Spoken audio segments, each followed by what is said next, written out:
Baik, Assalamualaikum warahmatullahi wabarakatuh. Selamat sore untuk waktu Indonesia bagian Barat. Dan mungkin selamat pagi ya dok untuk waktu Timur Tengah. Kami ucapkan selamat datang kembali dalam acara Sehati, yaitu seminar edukasi kesehatan awam tiap bulan untuk masyarakat Indonesia yang berada di luar negeri. Dan sampai saat ini, Sehati sudah mencapai edisi yang ke-10, di mana kita adakan setiap bulannya di minggu kedua. Jadi untuk lebih mudah mengingat, bagi peserta setia Sehati, kita akan selalu mengadakan acara ini di setiap bulan di minggu kedua. Baik, untuk topik yang kali ini kita akan membahas topik yang cukup menarik yakni terkait sehat di tempat kerja dan bahagia di rumah. Apalagi teman-teman saya ini biasanya kebanyakan yang berada di luar negeri dan maunya nanti mungkin saat pulang kembali ke Indonesia masih tetap sehat dan bahagia bersama keluarga di rumah. Baik, untuk karena itu kita akan memperkenalkan sekilas yaitu, tentang narasumbernya yang pertama yakni Dr. Rahmat Subekti, MSc Vakum. Beliau merupakan fellow kedokteran okupasi.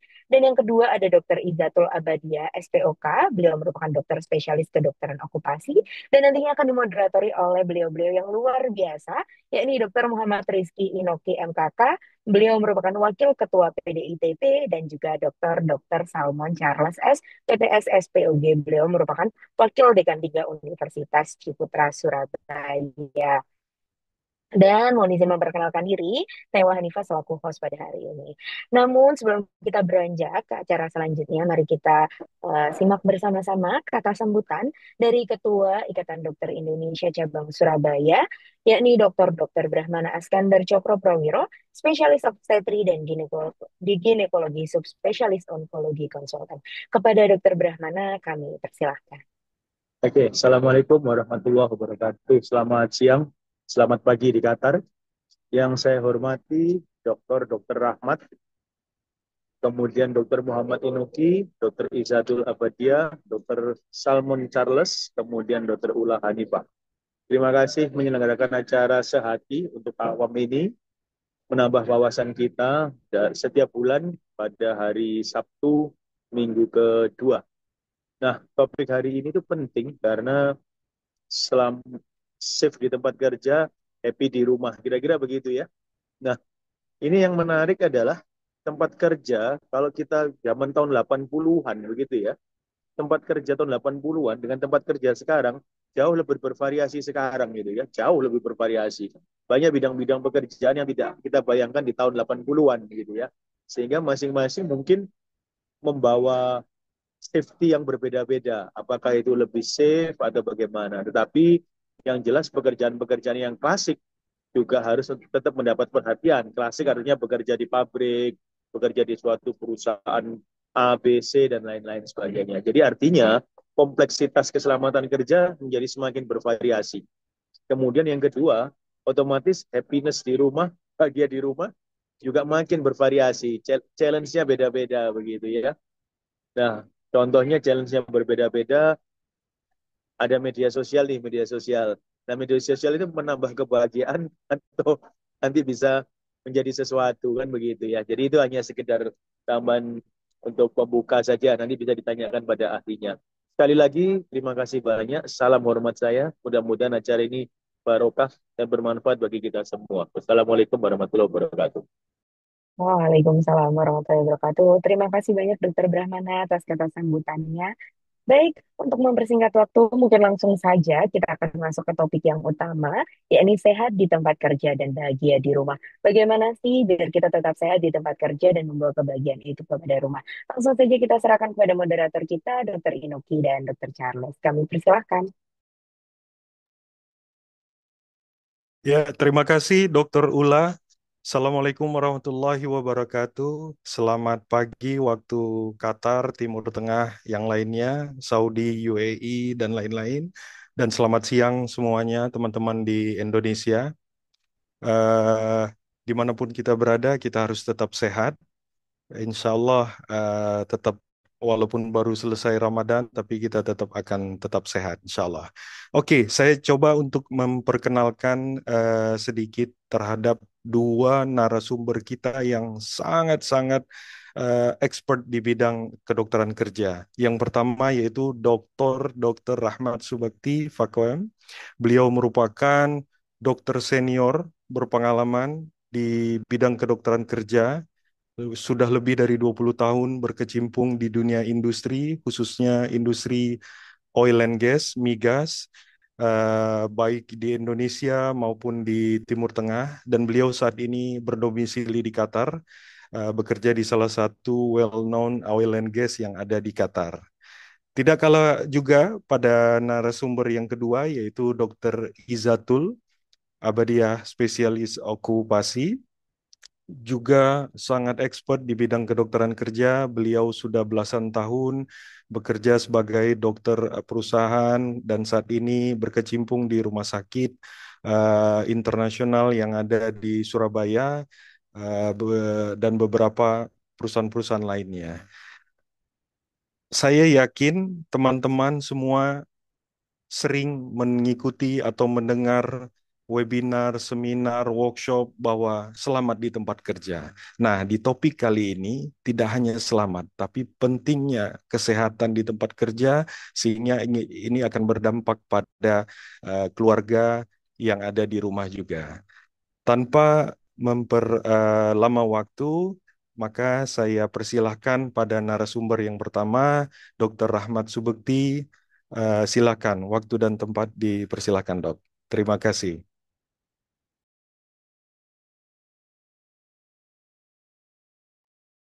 Baik, sudah terlihat slide-nya, Dr. Inoki. Suara saya jelas? Sudah, Dok. Sudah loud and clear, Dok. Silakan, Dok. Baik, Bismillahirrahmanirrahim. Assalamualaikum warahmatullahi wabarakatuh. Yang saya hormati Dr. Inoki ya, dan Dr. Ula selaku moderator, Dr. Brahmana perwakilan dari ID di Surabaya, kemudian ada Dr. Salmon Charles, kemudian dengan kolega presenter lainnya Dr. Ubaidah. Perkenankan saya menyampaikan presentasi ini mungkin kurang lebih ya 25 sampai 35 menit, 30 menit maksimal sesuai dengan agenda permintaan dari komite. Jadi judulnya dan sekaligus temanya adalah sehat di tempat kerja dan bahagia di rumah. Saya presentasikan dari perspektif penyakit akibat kerja. Ini adalah outline yang saya akan presentasikan, yang ada latar belakang, kemudian bagaimana dampak negatif penyakit akibat kerja bagi kehidupan di rumah, kemudian sehat di tempat kerja dan bahagia di rumah, dan hubungan di antara keduanya, serta kesimpulan.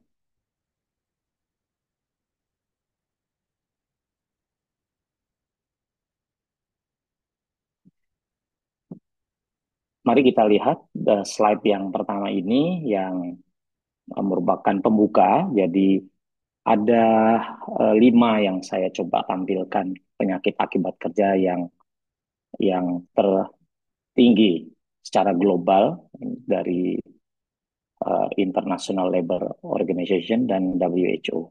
Jadi kalau kita lihat di sini, kita lihat penyakit akibat kerja itu dari mulai penyakit paru, kemudian kanker yang berkaitan dengan pekerjaan, kemudian muskuloskeletal atau gangguan tulang dan otot, kemudian gangguan pendengaran atau hearing loss, kemudian stres ya, ada mental illness disorders atau gangguan mental yang diakibatkan berhubungan dengan pekerjaan. Kita lihat dari yang nomor 1 sampai nomor 5. Penyebab-penyebabnya kita bisa lihat ya, terutama kalau penyakit paru ya paparan debu.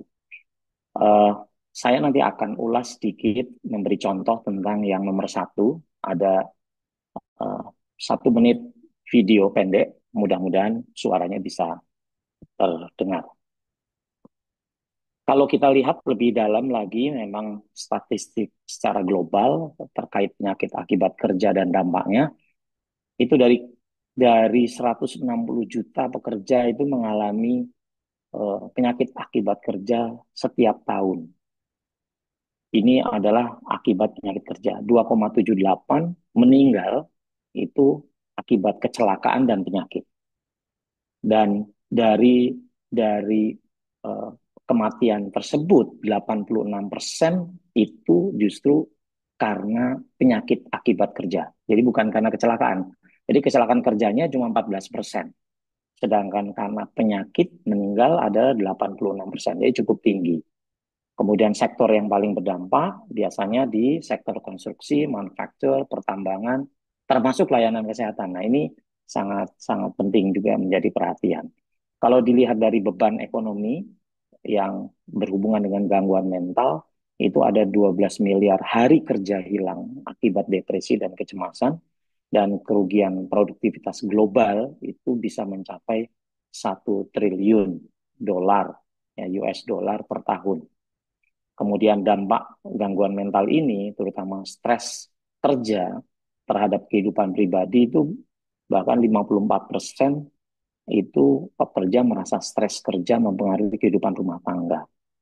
Dan stres kerja ini tentunya akan terus berlanjut, bisa berkaitan, berdampak kepada kecemasan dan depresi. Ini adalah dampak daripada secara global ekonomi. Jadi baik penyakit atau kecelakaan kerja itu secara ekonomi juga bisa berdampak, ya. Ini ada list yang kalau di rata-rata secara global dari ILO itu hampir 4% dari GDP, ya, Gross Domestic Product dari suatu negara itu bisa menyerap biaya atau dana cukup besar, ya. Terus masing-masing negara kemudian kita bisa lihat di list ini bisa mempengaruhi GDP ini dari sisi ekonomi. Kalau kita bicara masalah work-life balance, ya, jadi tadi kan tentunya kita bekerja ingin tetap sehat selamat, tetapi juga di rumah juga kita harus bisa sehat dan selamat untuk keluarga kita. Jadi kalau dilihat definisi di sini, di mana suatu keadaan seseorang itu istilahnya balance antara energi yang diberikan untuk pekerjaan juga untuk kehidupan pribadi atau keluarganya. Jadi tetap bisa meluangkan energi dan waktunya seimbang. Ya, jadi kira-kira seperti itu. Ini ada top 10 dari negara-negara yang hasil penelitian dinyatakan the best work life balance, ya. Kalau kita lihat rilis di sini, Indonesia belum termasuk, ya. Jadi itu kita kira yang bisa saya sampaikan.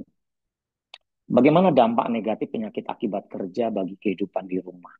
Ini saya coba ulas uh, sedikit karena ini memang untuk semua kalangan. Jadi saya sampaikan apa sih sebenarnya penyakit akibat kerja. Penyakit akibat kerja adalah suatu penyakit yang timbul karena hubungan kerja.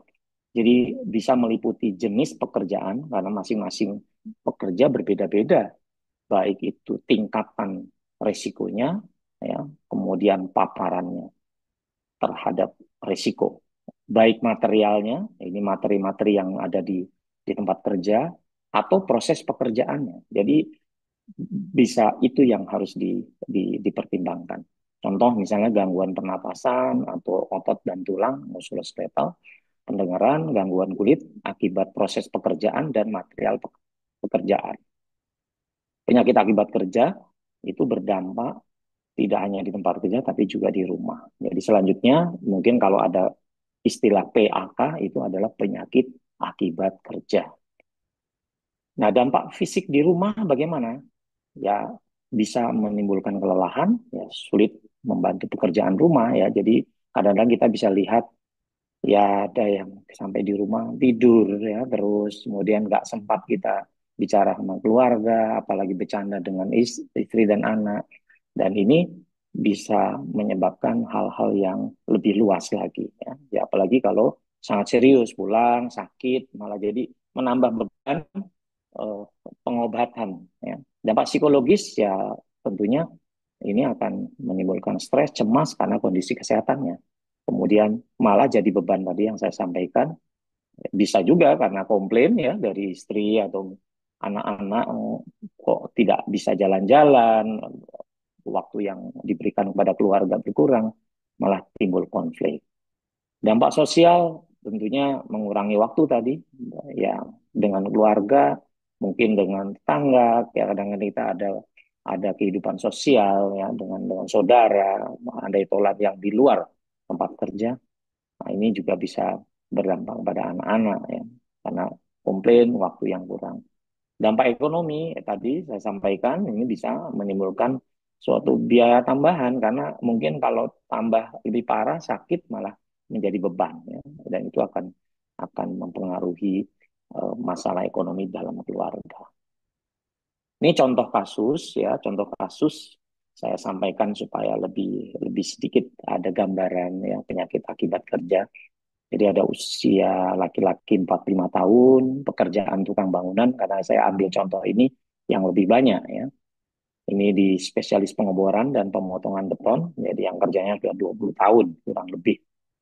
Jadi riwayatnya bekerja di proyek pembangunan gedung tinggi, jalan raya selama 20 tahun, sering terpapar debu silika kristalin. Biasanya kalau kalau kita ada pemotongan beton, pengeboran ya, menghaluskan kayak keramik, itu ada debu-debunya. Nah, itu ada debu silika kristalin yang memang memapar pekerja. Nah, ini orang ini tanpa pelindung, biasanya kadang-kadang meremehkan ya, tidak menggunakan masker khusus. Jadi kalau yang paparan-paparan tertentu itu harusnya ada masker khusus ya, di tempat kerja. Nah, ini sangat minimum, apalagi ditambah dengan ventilasi kalau di ruangannya agak tertutup, ventilasinya kurang, itu bisa menyebabkan paparannya lebih tinggi lagi. Nah, keluhannya biasanya yang ada itu batuk ya, yang terus-menerus tidak pernah sembuh sampai 6 bulan untuk hal ini, kemudian bisa sesak napas saat beraktivitas ringan, makin lama makin berat. Ya. Berat badan juga bisa turun, kelelahan terus-menerus. Nah, ini adalah gejala-gejala yang disampaikan, terutama paparan dari debu silika. Jadi diagnosisnya adalah silikosis. Ini adalah dalam dunia kesehatan kerja. Saya coba tampilkan 1 menit video, mudah-mudahan bisa terdengar suaranya. Kalau tidak ada ya mungkin sepintas saja karena ini gambaran, ini diambil dari uh, American Association untuk Lung Disease ya, jadi Lung Disease Association. Cukup baik, menarik ya.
Baik, semoga suaranya bisa terdengar tadi.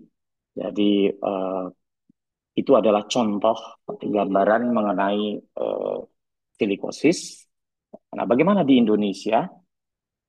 Silikosis memang secara statistik masih terbatas ya, kemungkinan besar belum mencerminkan angka sebenarnya. Karena dari dulu ya sampai sekarang mungkin bukan cuma di Indonesia sebenarnya, di beberapa negara, khususnya negara-negara berkembang, itu masalah pelaporan masih menjadi special challenge ya, tantangan yang khusus.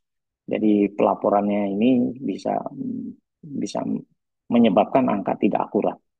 Jadi silikosis seperti tadi sudah sampaikan, jadi itu penyakit paru akibat kerja yang terpapar oleh debu silika ya dalam jangka panjang. Jadi penyakit ini ya umum ya, karena saya ambil contoh karena memang ini banyak di sektor pertambangan, pengecoran logam, industri keramik, konstruksi bangunan, serta pekerjaan lainnya yang melibatkan pemrosesan batu, pasir atau beton. Jadi bahkan tinjauan sistematik yang disampaikan 2024 itu ada 216 kasus silikosis di Indonesia.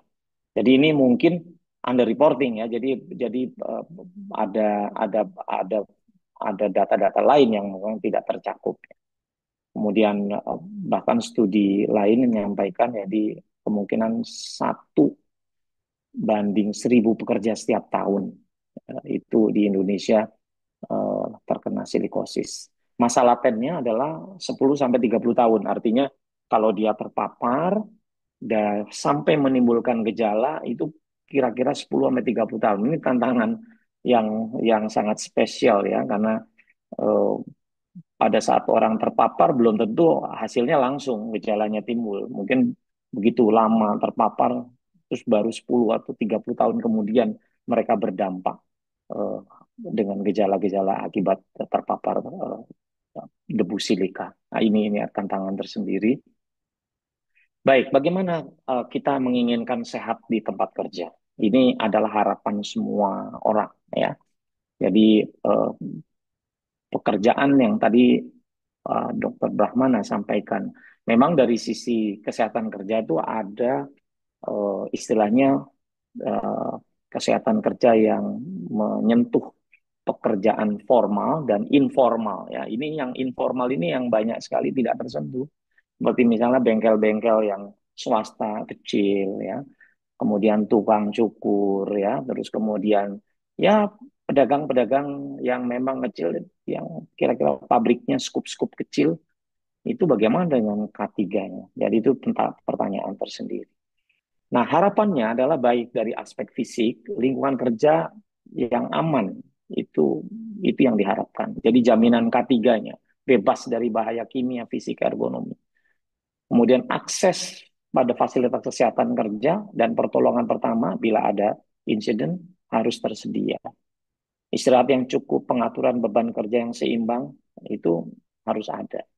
Aspek mental tentunya tidak ada tekanan atau stres kerja yang berlebihan.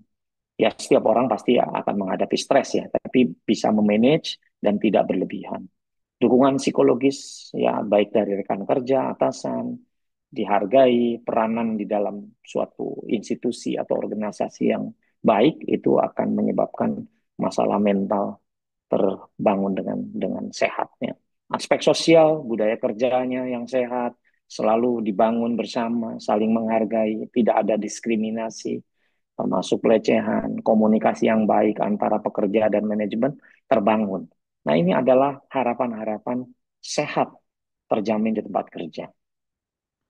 Bagaimana dengan bahagia di rumah? Nah, bahagia di rumah tentunya adalah prinsipnya tidak membawa pulang beban stres dari kantor. Ini salah satunya. Kadang-kadang orang habis masalah di kantor dibawa ke rumah. Jadi bukan kita share sesuatu hal yang baik, yang enak, malah tambah beban di keluarga. Bisa menikmati waktu bersama keluarga dengan rileks. Seperti tadi saya sampaikan, work-life balance ya, kualitas tidur, pola makan, interaksi sosial di rumah, dengan rekan lain yang selain rekan kerja, saudara itu akan lebih baik. Itu adalah harapan kita bisa bahagia di rumah di samping sehat di tempat kerja. Nah, keduanya punya saling keterkaitan. Lingkungan kerja yang sehat mendukung kebahagiaan di rumah. Bahagia di rumah meningkatkan daya tahan terhadap stres kerja. Bahagia di rumah meningkatkan produktivitas, menurunkan risiko konflik dan kelelahan kerja. Jadi, keduanya punya hubungan timbal balik. Ini adalah hal yang penting. Tidak cukup sehat di tempat kerja, tapi di rumah kemudian ada masalah. Begitu juga di rumah, mendukung suasana yang baik bagi pekerja sehingga di tempat kerja mereka lebih bersemangat, meningkatkan produktivitas, dan tetap selamat. Nah, bagaimana pencegahan penyakit akibat kerja? Dari sisi pencegahan itu ada dua tingkat. Jadi ada tingkat pertama atau primary prevention. Ini biasanya sebelum terjadi sesuatu yang diduga atau penyakit akibat kerja. Nah, itu biasanya tahap awal ya dari penghilangan bahaya-bahaya kerja, penggantian bahaya yang lebih berbahaya itu dengan bahan-bahan yang lebih ringan bahayanya, atau engineering control bisa dengan tadi yang saya katakan, kalau dia dengan bekerja dengan paparan debu, bagaimana ventilasinya, isolasinya, kemudian administrative control ya dengan rotasi pekerjaan, dengan work rest schedule, yang penggunaan alat pelindung diri atau personal protective equipment. Ini penting, kayak misalnya penggunaan masker yang khusus ya, kemudian sarung tangan, kemudian ada edukasi ya, ada semacam training, ada awareness di tempat kerja. Begitu juga dukungan policy atau peraturan perusahaan terhadap perlindungan pekerja itu sangat penting. Kalau secondary prevention atau tingkat kedua pencegahan itu early detection. Jadi biasanya ada medical check up, harus ada rutin follow up ya. Kalau orang-orang terpapar tertentu dengan bahaya-bahaya ini, dia harus dilakukan monitoring, health surveillance program. Edukasi tetap terus dijalankan, termasuk ini adalah tujuannya untuk mendiagnosa secara dini, ya tepat waktu. Kemudian kalau ada gejala atau tanda-tanda awal maka ditangani lebih dini. Jadi tidak keburu terlambat. Jadi itu adalah tingkat pencegahan di secondary prevention. Nah, kesimpulannya adalah sehat di tempat kerja ini fondasi untuk bahagia di rumah.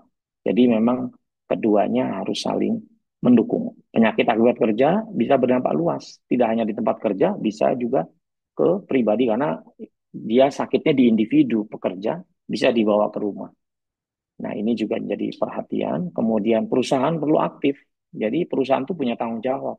Bagaimana mencegah penyakit akibat kerja demi pekerja yang sehat dan keluarga yang bahagia. Seperti tadi saya sampaikan, ada tanggung jawab primary prevention atau tingkat pertama itu perusahaan yang tanggung jawab. Kemudian yang tingkat kedua juga perusahaan di samping aktif dari pekerja sendiri untuk mendukung pencegahan. Sehingga kesehatan pekerja itu sama dengan kebahagiaan keluarga. Nah, ini adalah yang bisa saya sampaikan yang cukup singkat. Mudah-mudahan bisa memberikan gambaran bagaimana hubungan antara pekerja yang sehat di tempat bekerja dan juga bahagia di rumah. Terima kasih atas perhatiannya. Saya kembalikan ke moderator. Ya, terima kasih Dokter Ahmad sudah memaparkan secara gamblang apa kaitannya antara sehat di tempat kerja dan bahagia di rumah, termasuk menyampaikan data-data secara global, internationally, sampai ada yang kaitannya di Indonesia. Ini kita lihat sudah ada mulai pertanyaan. Cuman teman-teman semua, kita harapkan semua partisipan sabar dulu. Kita lanjutkan nanti di acara tanya jawab setelah narasumber yang kedua akan memaparkan. Tapi kita tetap tunggu pertanyaannya. Ini pertanyaannya sudah menarik nih, ada dua. Tanpa mempersingkat, memperlama waktu, silakan Dr. Izatul Abadiah untuk memaparkan materinya. Waktu dan tempat dipersilakan. Baik, terima kasih Dokter Inoki. Bismillahirrahmanirrahim. Assalamualaikum warahmatullahi wabarakatuh. Semangat pagi, salam sehat dan salam semangat. Terima kasih undangannya yang sudah diberikan oleh IDI Surabaya dan Perhimpunan Dokter Indonesia di Timur Tengah. Saya sudah diberi kesempatan untuk sedikit berbagi di sehati begitu ya dok ya. Seminar edukasi kesehatan awam. Terima kasih saya ucapkan. Mungkin tadi sudah dibahas cukup panjang ya dan detail juga oleh Dokter Rahmat. Salam kenal Dokter Rahmat. Jadi PR saya sudah tinggal sedikit ini Dokter Inoki. Ya, saya izin untuk share screen terlebih dahulu, Bapak Ibu.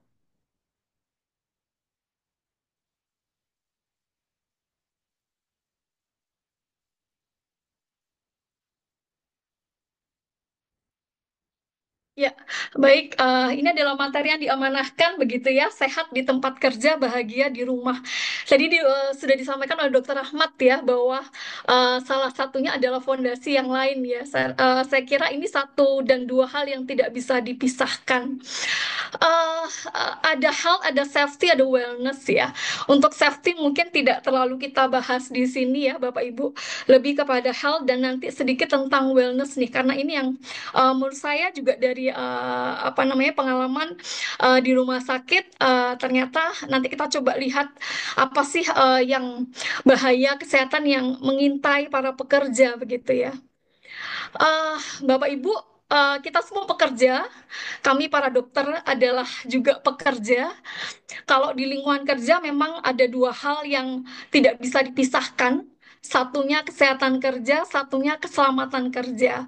Mungkin untuk yang keselamatan tidak dibahas di hari ini ya. Di hari ini lebih kepada sehat begitu ya di tempat kerja.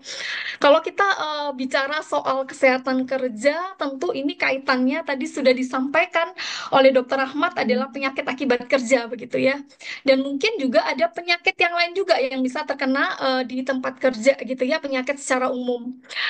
Artinya para pekerja ini sebetulnya memang double burden ya. Jadi ada bahaya di tempat kerja yang mengintai, yang kalau dibiarkan juga bisa jadi gangguan kesehatan. Namun satu hal lagi juga tidak lupa adalah penyakit umum begitu ya. Yang justru ini kalau nanti kita coba lihat datanya seperti apa.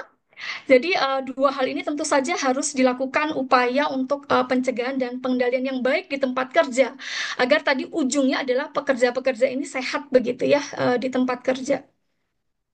Kalau kita tahu bahwa pekerjaan itu jumlahnya sangat banyak, tadi Dokter Inoki sudah sampaikan. Kalau kita lihat di list ILO, Organisasi Buruh Internasional, kalau boleh diintip job title itu ada 500 lebih jenis pekerjaan ya.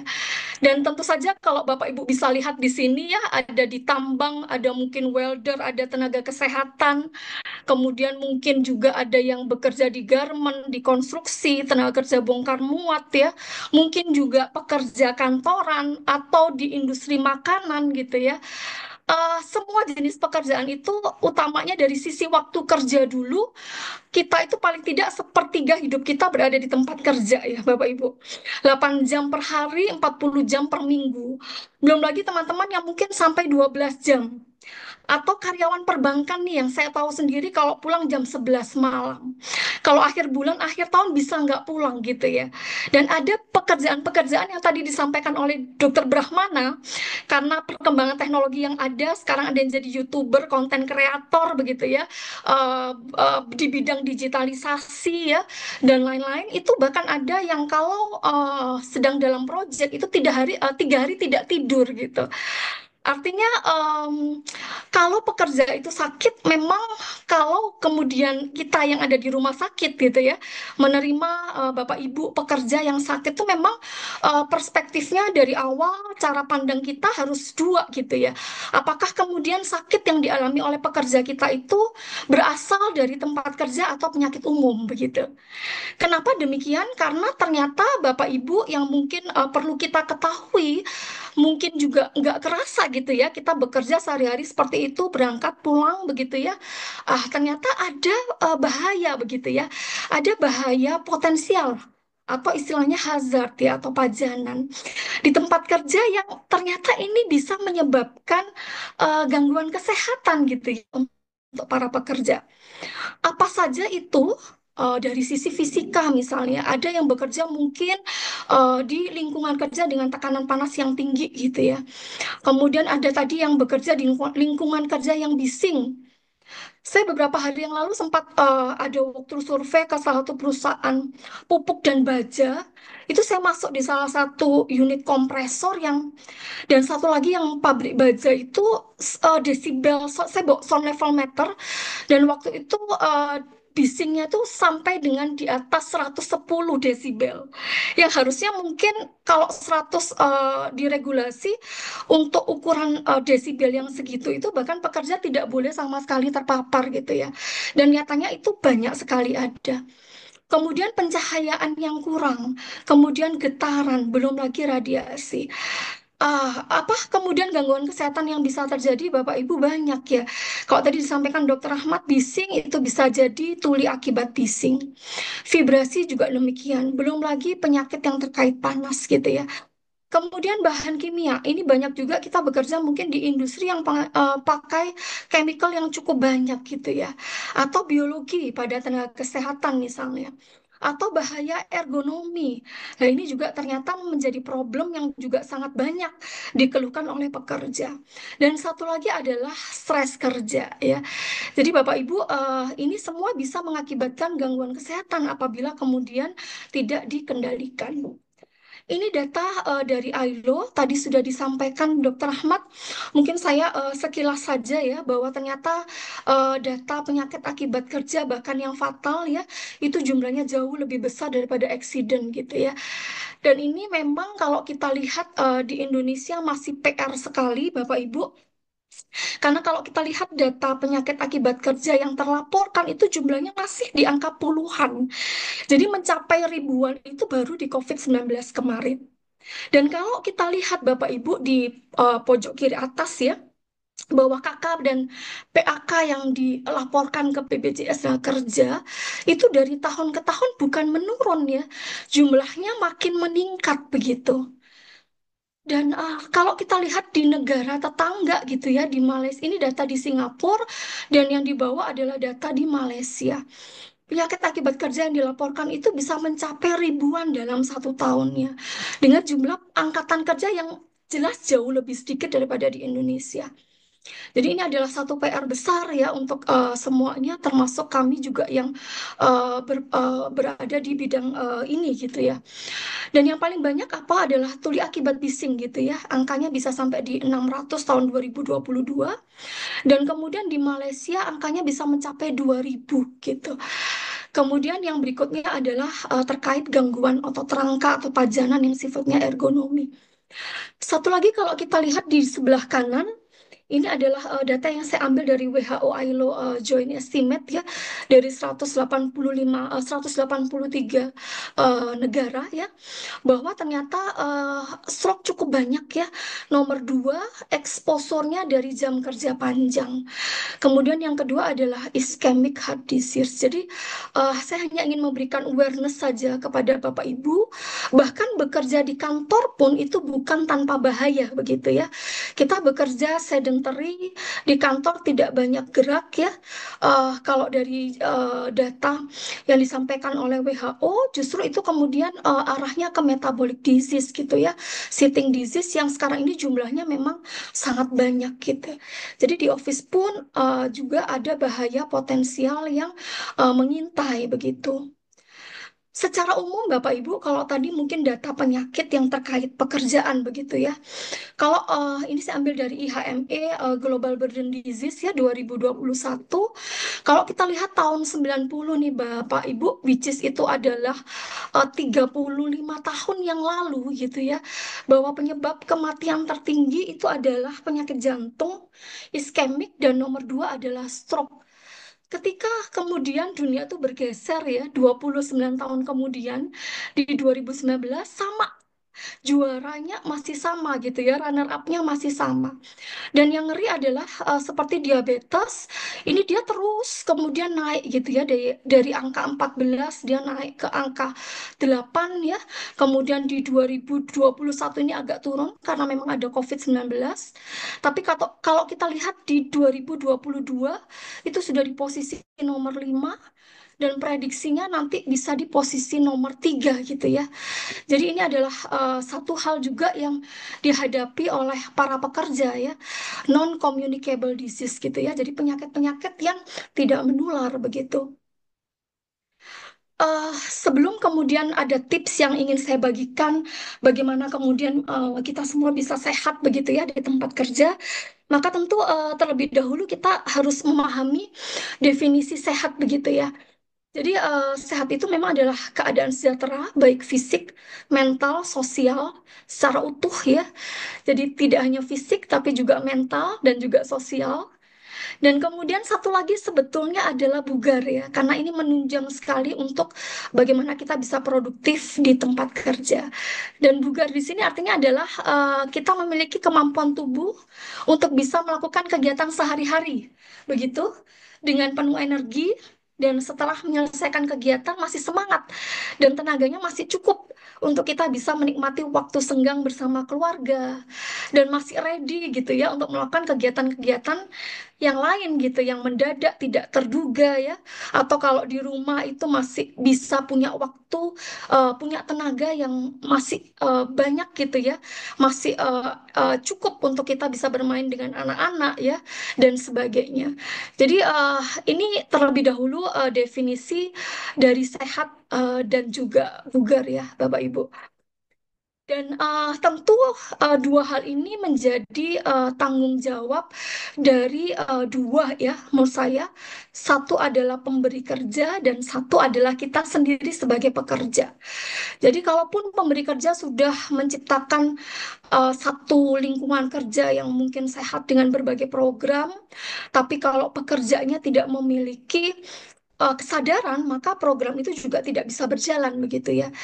Jadi yang ingin saya sampaikan bahwa untuk bisa sehat di tempat kerja itu harus merupakan upaya dari keduanya gitu ya, baik pemberi kerja maupun pekerja itu sendiri. Saya sampaikan dulu dari sisi pemberi kerja ya, perusahaan tempat kita bekerja. Ini saya ambil dari PP 28 ya, 2024 yang merupakan turunan dari Undang-Undang 17 2023 tentang kesehatan yang menggantikan PP 88 2019 tentang kesehatan kerja. Di situ ada beberapa hal yang memang bisa saya sampaikan di sini ya, bahwa sebetulnya upaya kesehatan kerja itu wajib dilakukan oleh pemberi kerja dan secara umum ada 4 pilar tentu saja ya, promotif, kemudian preventif, kemudian kuratif, dan satu lagi adalah rehabilitatif gitu ya. Dan sebetulnya fokusnya harus lebih kepada promotif dan preventif sebagai upaya pencegahan. Kenapa?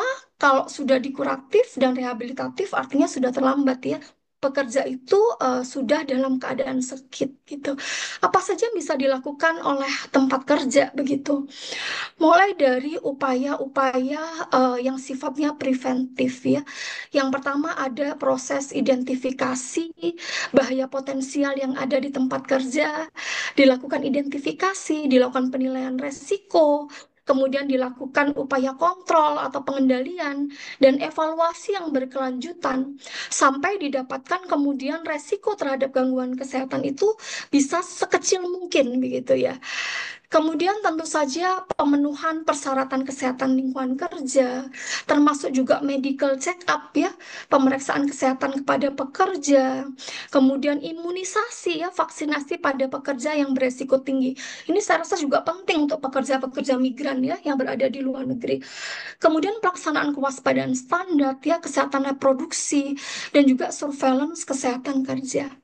Yang nggak penting juga adalah promosi ya, promosi kesehatannya untuk meningkatkan kesadaran dari para pekerja. Baik itu tentang budaya bersih dan sehat, K3 ya, gizi kerja, kesehatan mental dan sebagainya. Kemudian upaya kuratif, first aid ya, kemudian diagnosis, tata laksana penyakit di tempat kerja baik akibat kerja maupun bukan akibat kerja. sampai dengan rujukan penanganan gawat daruratan, dan sampai nantinya ada proses rehabilitasi ya, pemulihan secara medis, dan yang tidak kalah penting tidak hanya pulih secara medis ya, karena sehat itu bukan berarti kemudian layak untuk bekerja ya. Tentu saja goalnya untuk pekerja itu adalah bagaimana dia bisa kembali bekerja di tempat kerjanya semula ya, atau kita biasanya sebut dengan return to work.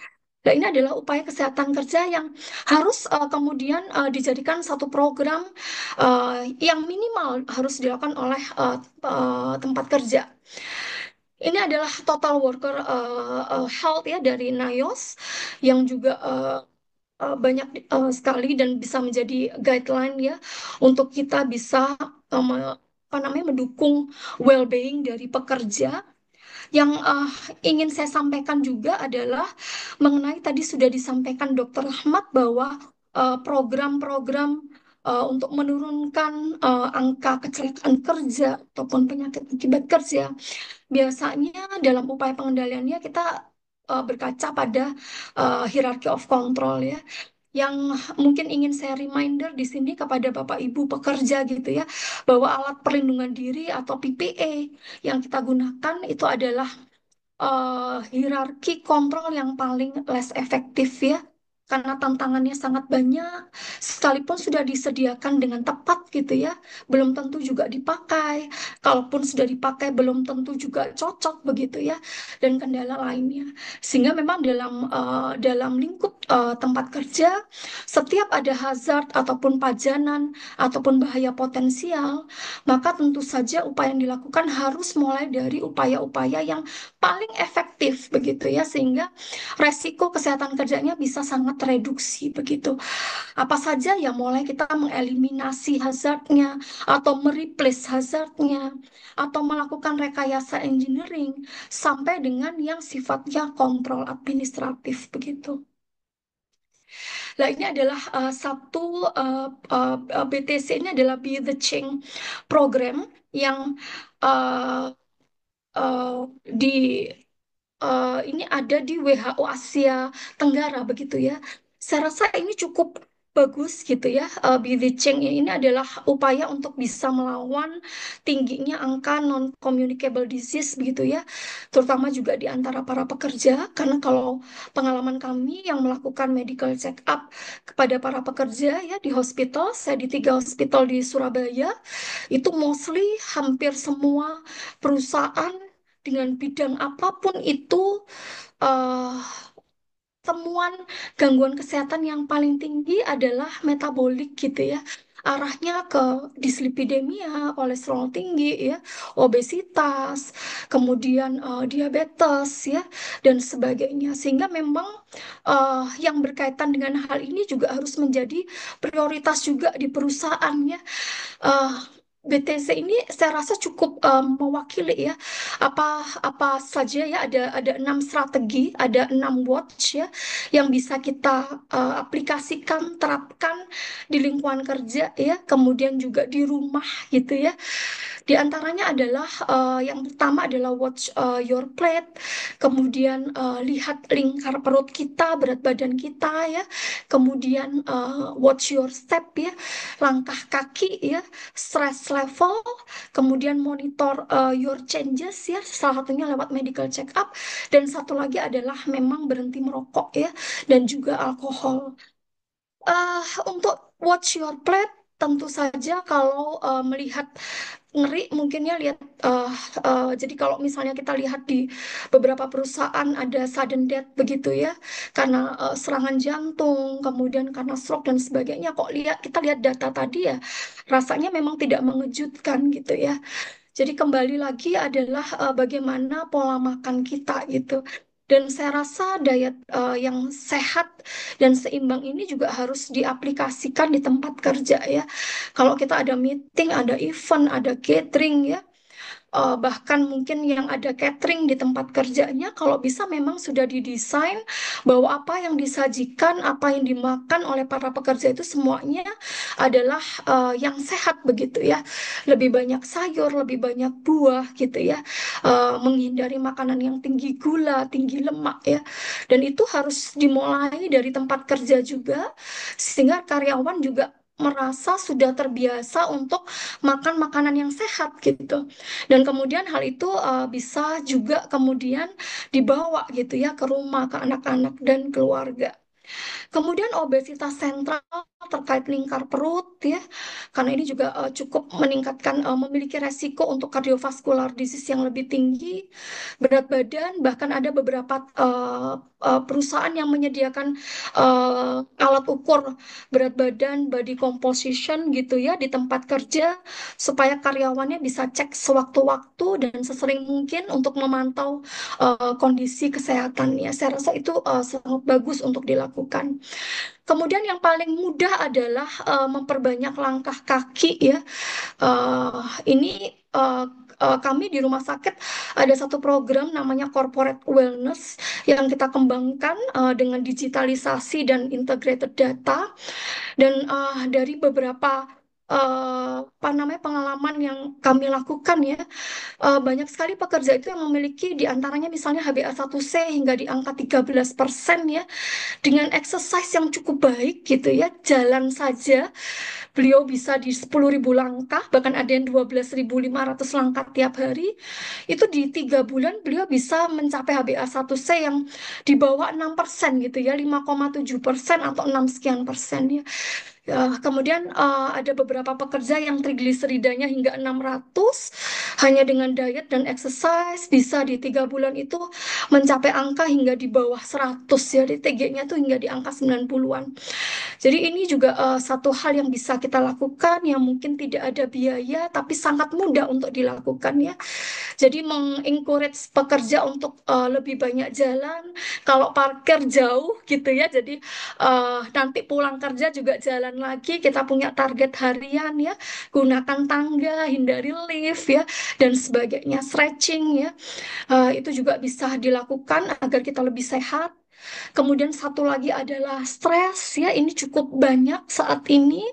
Beberapa kali pasien yang dirujuk kelaikan kerja ke kami yang ada di rumah sakit itu adalah problem psikiatri. Dan kalau kami melakukan upaya screening untuk kesehatan mental di medical check up itu walaupun tidak banyak, tapi kalau saya lihat kira-kira ada 5% gitu ya. Dari proses screening itu yang kemudian arahnya ke anxiety atau depression gitu ya. Dan bahkan 2 minggu, 1 minggu yang lalu dan 1 bulan yang lalu ada 2 karyawan yang ada depresi berat dengan gejala dengan bunuh diri gitu ya, yang tidak ideation aja sudah ada proses attempt gitu ya, suicide attempt karena depresi yang berat ya. Jadi saya rasa ini memang satu hal yang juga harus diupayakan untuk dibangun dengan baik sistemnya di tempat kerja, bagaimana memiliki satu lingkungan kerja yang kondusif gitu ya untuk kebahagiaan dan untuk kesehatan mental bersama. Ya, ini kemudian medical check up karena memang ini satu cara untuk kita bisa melihat apa namanya ibaratnya rapot kesehatan gitu setelah setahun digunakan gitu ya, sama kayak kita servis mobil maka tubuh juga kita perlu kalau nggak seperti itu ya tiba-tiba aja sudah sakit dalam keadaan berat dan sebagainya. Kemudian tobacco dan juga alkohol. Itu barangkali Dokter Inoki yang bisa saya sampaikan ya di waktu yang terbatas ini. Mungkin ada satu hal lagi ya, ada quote yang cukup bagus ya. Mungkin juga Bapak Ibu sudah pernah mendengar ya. Eh, Kalau boleh disimpulkan, ada 5 bola kehidupan begitu ya. Ada pekerjaan, ada keluarga, ada kesehatan, ada teman ya, spirit ya, termasuk juga mungkin agama, religion ya, mental juga di sini. Dan kalau kita perhatikan 5 bola ini semuanya terbuat dari kaca begitu ya, hanya satu bola itu yang dari rubber begitu ya. Kalau boleh diumpamakan dari karet gitu ya, itu adalah pekerjaan. Artinya ketika memang ada something di pekerjaan ya, entah itu mungkin ada permasalahan atau mungkin ada apa namanya ketidakadilan, atau mungkin ada beberapa rekan kerja mungkin ada yang merasa apa namanya tidak dihargai, ataupun kemudian tidak diapresiasi, atau bahkan mungkin didemosi dan sebagainya. Ingatlah bahwa pekerjaan itu rubber ya, jadi bola karet. Kalau misalnya dijatuhkan itu dia akan bisa bounce back, dan bounce backnya bisa jauh lebih tinggi gitu ya. Kita bisa mendapatkan pekerjaan lain yang jauh lebih baik. Tapi kalau sehat, kemudian keluarga, teman, ini adalah bola kaca gitu ya. Jadi kalau misalnya jatuh, pecah ya, maka kita akan sulit untuk menyatukan kembali. Jadi di balik kesibukan kita semua dalam bekerja, pesan saya hanya satu ya, tetap eh, sehat itu menjadi prioritas ya, karena yang lain nanti jadi tidak berarti begitu. Ini take home message yang terakhir dalam kacamata kita sebagai pekerja mungkin ya, bahwa kita perlu aware tidak hanya penyakit yang pada umumnya ada gitu ya, kita juga bisa kena. Tapi yang kedua kita juga perlu tahu ya kira-kira ada tidak bahaya potensial yang ada di lingkungan kerja gitu ya. Kemudian jangan lupa untuk mematuhi SOP yang ada ya, termasuk diantaranya kalau APD ya harus digunakan dengan benar ya untuk mencegah terjadinya gangguan kesehatan akibat pekerjaan. Kemudian jangan lupa untuk aktif bergerak, perbanyak langkah kaki, ya.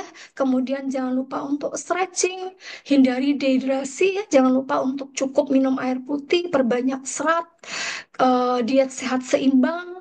Satu lagi adalah hubungan industrial yang baik, komunikasi dan interaksi positif dengan rekan kerja, dengan atasan, ya. Kemudian berangkat dan pulang kerja sehat dan selamat. Hati-hati selama berkendara. Kalau sudah pulang kumpul dengan keluarga, maka jangan lupa untuk segera ganti baju kerja ya. Kemudian mandi ya. Sehingga misalnya Bapak Ibu bekerja di lingkungan yang banyak debu, mungkin juga ada pajanan yang sifatnya bahan kimia yang berbahaya, itu kemudian tidak juga kena gitu kepada anggota keluarga kita, apalagi kalau ada yang rentan seperti anak-anak atau orang tua begitu. Kemudian mari kita ajak anggota keluarga untuk hidup sehat bersama-sama. Kemudian work-life balance ya, karena ini memang kunci untuk kita bisa bahagia di tempat kerja maupun bahagia di rumah. Stay happy and pray. Matur nuwun, itu barangkali dari saya, Dr. Inoki. Saya kembalikan kepada dokter. Terima kasih. Terima kasih Dokter Izatul.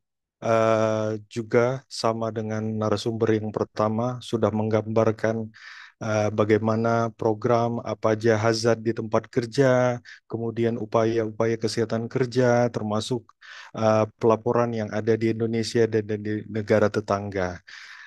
Termasuk corporate wellness yang apa yang direkomendasikan untuk teman-teman sejawat kedokteran kerja ataupun dokter perusahaan di tempat kerja.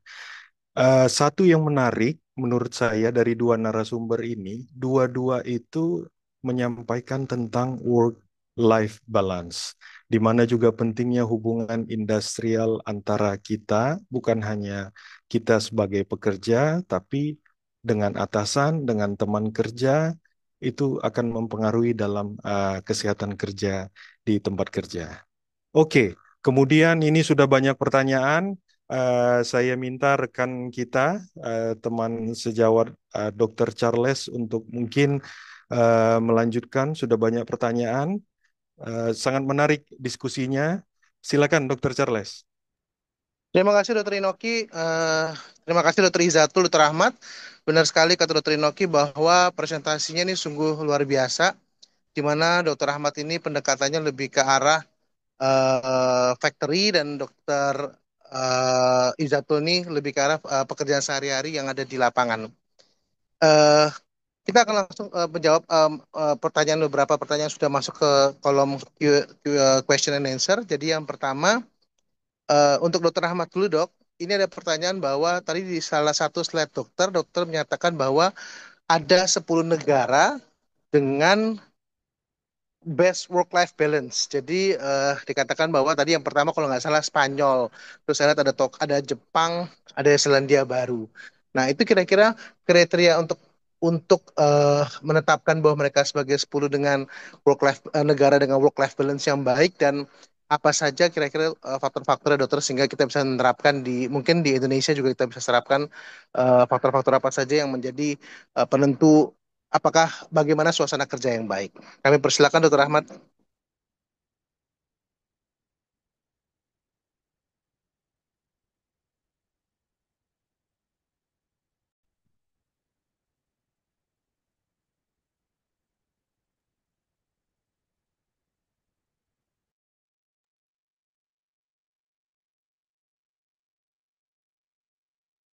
Silakan Dokter Ahmad, mungkin masih mute mic. Suara saya sudah terdengar? Sudah Ya, dok. sudah Dok. Monggo, dokter. Baik, terima kasih untuk pertanyaan yang pertama tadi ya. Jadi memang eh, seperti tadi saya sampaikan bahwa kriteria ini tentunya dari dua faktor eh, utama, yaitu masalah eh, tanggung jawab di pekerjaan dan juga bagaimana personal life ya di rumah tentunya. Nah, kedua kriteria ini bisa bisa digabungkan dan itu biasanya kalau evaluator itu ya dia akan melakukan assessment secara personal, kemudian HR audit, organizations. Jadi bagaimana dari kedua faktor ini bisa didapatkan. Jadi salah satunya adalah working hours ya, itu akan dilihat termasuk overtime-nya, flexible time. Jadi ada flexibility kapan start bekerja, kemudian end bekerjanya, kemudian flexibility dari bekerja sendiri, apakah bisa bekerja secara remote atau memang harus di tempat kerja full time.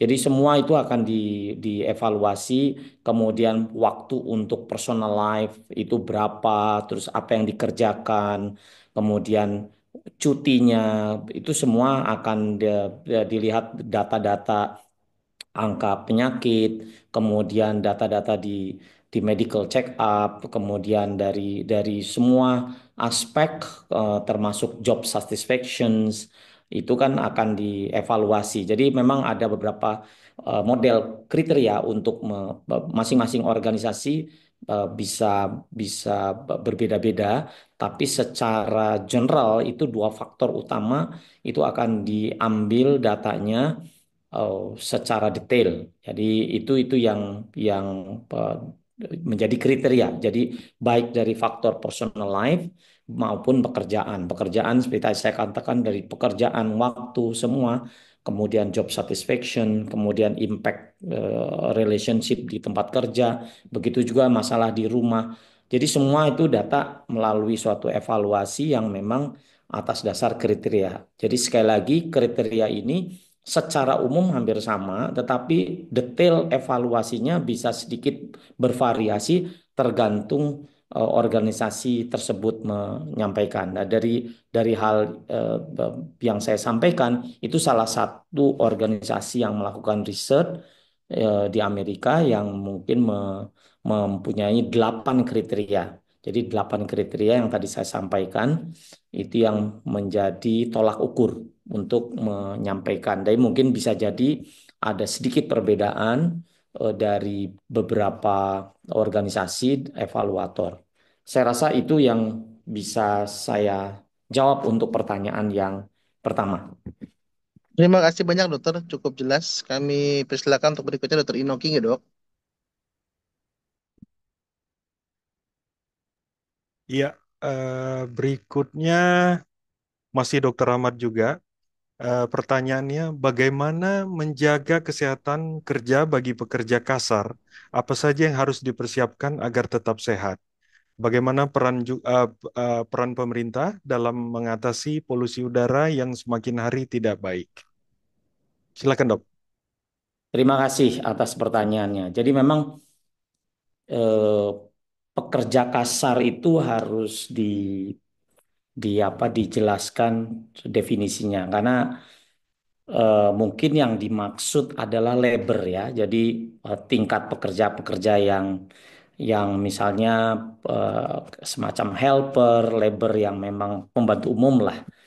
Itu kalau di tingkat industri kan kriterianya disebut labor level atau helper ya. Jadi serabutan lah, mungkin katakanlah seperti itu. Biasanya secara fisik ya mungkin terlihat ya mereka sangat dominan paparannya ya. Kemudian tentunya secara mental kita kan memang kalau mental itu sangat luas sekali eh, apa kriteria paparannya, tetapi semua level akan ada paparan mental atau stres. Nah, eh, ini tergantung dari di mana mereka bekerja. Jadi kalau itu di institusi perusahaan, tentunya nomor satu ya harus ada policy. Semua itu kalau di dunia kesehatan dan keselamatan kerja, itu policy atau regulasi perusahaan yang berkaitan dengan link kepada regulasi pemerintah setempat itu sangat penting. Karena berdiri sendiri, inisiatif sendiri, pekerja penting tetapi masih kurang. Jadi law enforcement dari perusahaan maupun pemerintah itu yang harus menjadi uh, tulang punggung dalam dunia praktek kesehatan dan keselamatan kerja justru di situ, dimanapun. Jadi memang tidak bisa berdiri sendiri. Jadi harus ada peraturan yang memang memperkuat program-program perlindungan pekerja, jadi harus ada program pencegahan, kemudian bagaimana kalau yang bersangkutan sakit, akses kepada pelayanan kesehatannya di mana, itu harus jelas. Jadi tanpa itu perlindungan terhadap pekerja sangat sulit. Siapapun, dimanapun. Jadi sekali lagi bahwa harus ada policy, regulasi yang jelas, baik dari perusahaan maupun pemerintah, yang menetapkan proses pencegahan, kalau ada sakit bagaimana penanganannya sampai terhadap kompensasi misalnya kalau terjadi suatu penyakit atau kecelakaan kerja itu harus jelas. Nah, itu adalah bagaimana mulai dalam mencegah atau menangani eh, pekerja-pekerja termasuk pekerja kasar tentunya. Tapi kalau dari pekerjanya itu sendiri tadi sudah dijelaskan banyak hal ya eh, oleh Dr. Izatul. Jadi bahwa bagaimana dia menangani dirinya sendiri, kemudian untuk memanage di tempat kerja, kemudian bagaimana mengikuti aturan-aturan yang sudah ditetapkan, baik itu terhadap masalah eh, pencegahan, penggunaan APD, kemudian bagaimana dia harus istirahat, kemudian dia harus eh, work-life balance juga di rumah misalnya. Itu semua harus diterapkan dari faktor individu itu sendiri. Di samping tadi mengikuti apa yang sudah ditetapkan dalam aturan-aturan program pencegahan kesehatan kerja baik dari perusahaan maupun pemerintah setempat. Jadi tergantung di mana lokasi perusahaan tersebut berada. Saya rasa itu secara eh, umum untuk bagaimana menangani eh, pekerja baik termasuk pekerja kasar. Terus yang kedua tadi pertanyaan tentang polusi udara. Polusi udara itu ada dua hal ya, dimanapun di dunia itu ada dua eh, biasanya dua kementerian atau dua organisasi besar yang masuk. Yang pertama adalah environment, ya, environment eh, biasanya Kementerian Lingkungan, eh, kemudian dan juga Kementerian Kesehatan. Nah, Kementerian Lingkungan ini dia bertanggung jawab secara umum di suatu wilayah. Jadi kalau tingkat polisinya misalnya sangat sangat tinggi sekali, ya dia harus bertanggung jawab bagaimana mengontrol dari sisi aspek regional ya, country, negara, wilayah. Tapi untuk dampak kepada kesehatan yang memang sudah terbukti, misalnya melebihi ambang limit yang yang bisa diterima oleh manusia agar tidak berdampak sakit, itu Kementerian Kesehatan yang ikut terlibat. Nah, itu ada regulasinya, ada semacam polisinya sampai berapa batas nilai ambang suatu bahan-bahan polusi yang misalnya dari bahan kimia, gas dan lain sebagainya. Nah, sehingga ini ada dua pihak yang memang harus harus mengontrol. Jadi dalam hal ini pemerintah adalah yang paling paling dominan harus harus menjadi menjadi eh, semacam peran penting dalam mengontrol polusi udara ya. Dia harus punya regulasi-regulasi, peraturan-peraturan. Nggak bisa lah individu kita, paling kita cuma misalnya kita nggak tahu nih harus pakai masker, ya itu kan harus ada semacam eh, regulasi ya. Kalau kayak misalnya waktu terjadi kebakaran hutan di Sumatera atau Kalimantan kan itu eh, semua pihak harus terlibat ya, stakeholders yang utama adalah dari pemerintah yang memang harus mengatur dan dia memberikan edukasi ya, seperti apa maskernya misalnya digunakan, jenis apa dan lain sebagainya. Apakah ada jam-jam tertentu dia harus stay di rumah. Nah, itu kan semua eh, stakeholder harus terlibat karena ini menyangkut polusi udara. Jadi saya rasa mungkin itu yang bisa saya jawab. Eh, Terima kasih. Terima kasih dok, sangat komprehensif.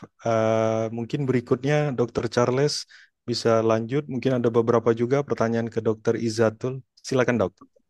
Terima kasih Dr. Inoki. Kita lanjut ke Dr. Izatul nih dok. Dok, ini ada pertanyaan dok. Jadi ini mungkin untuk pekerja pabrik ya dok, maksudnya pekerja bekerja di pabrik atau bisa dibilang pekerja buruh harian untuk pekerja kasar. Yang pertama dok adalah mungkin vitamin dan nutrisi apa yang dibutuhkan mereka sebagai langkah pencegahan supaya mereka terhindar dari penyakit akibat kerja. Kemudian yang kedua dok, pertanyaannya ini cukup bagus juga dok. Mungkin ini juga yang saya ingin tanyakan dok. Eh, Adakah MCU medical check up khusus nggak dokter? Jadi biasanya kalau kita sebelum pasien itu bekerja atau sebelum pasien itu masuk ke dalam lingkungan pekerjaan, terutama sebagai karyawan atau sebagai buruh atau sebagai maaf pekerja di pabrik yang di bagian produksi, eh, kira-kira adakah MCU khusus dokter yang dimana ini sebagai patokan fit for work bagi mereka untuk bisa bekerja di pabrik itu? Terima kasih.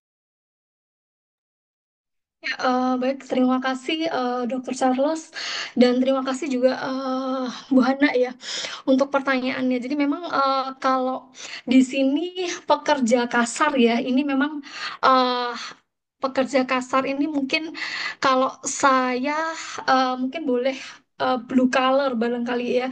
Jadi pekerja-pekerja yang kebanyakan mungkin maksudnya di pabrik ya atau mungkin nggak juga di pabrik ya seperti tenaga kerja bongkar muat itu juga mungkin perspektifnya pekerja kasar ya.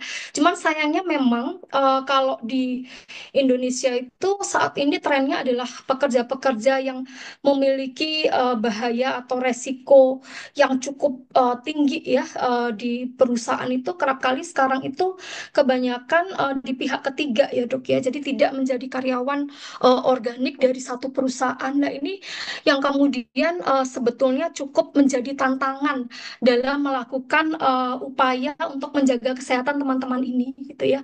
Kalau berada langsung di perusahaan yang bersangkutan, kita akan lebih mudah untuk melakukan apa namanya perbaikan terkait nutrisi dan vitamin ya, dok. Di dalam dunia kerja ya atau pekerja itu memang ada perhitungan kebutuhan gizi yang berbeda ya. Jadi biasanya kalau misalnya di tempat kerja itu ada nanti terkait pekerja shift juga akan berbeda lagi gitu ya. Kita mungkin coba untuk pekerja secara umumnya.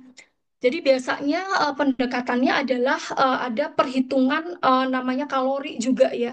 Jadi untuk makanan harian setiap harinya yang dibutuhkan oleh pekerja ini itu agak berbeda perhitungannya dok. Karena biasanya Bu Hana karena biasanya itu tergantung kepada pekerjaan apa yang dilakukan gitu ya. Apakah pekerjaan itu membutuhkan aktivitas yang ringan, sedang atau yang berat gitu ya. Misalnya hanya di kantor atau kemudian pekerja kasar misalnya kita kategorikan berat, maka biasanya jumlah kalori yang dibutuhkan juga lebih besar. Terkait nutrisi dan vitamin, tentu saja kalau saya sampaikan sih sama ya. Tapi nanti yang berbeda adalah misalnya dalam misalnya pekerja-pekerja yang dia banyak di outdoor ya, yang kemudian dia terpajan oleh suhu tekanan panas yang cukup tinggi. Nah ini kita lihat lagi kebutuhan airnya misalnya, yang mana mungkin kebutuhan airnya pasti jauh lebih tinggi dibandingkan teman-teman yang berada di suhu yang nyaman. Jadi itu harus diperhatikan. Tapi yang jelas teman-teman ini harus tercukupi makronutrien dan mikronutrien yang dibutuhkan. Tidak harus berupa suplemen ya.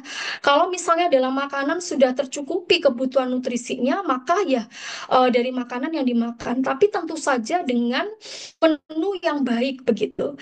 Lah yang sering adalah yang agak susah adalah di tempat kerja itu kadang tidak disediakan oleh perusahaan, tapi beli sendiri di luar begitu ya. Jadi kalau di sini biasanya sering online gitu ya, dengan berbagai menu yang wah macam-macam lah dok ya. Dan itu nyatanya yang kemudian hasilnya MCU-nya ya pada kolesterol tinggi 80% gitu ya. Dislipidemia akhirnya di angka 80% hingga 70%. Tapi kalau misalnya ada kantin misalnya ya, ada kantin di tempat kerja itu sebetulnya justru lebih mudah untuk dilakukan perbaikan.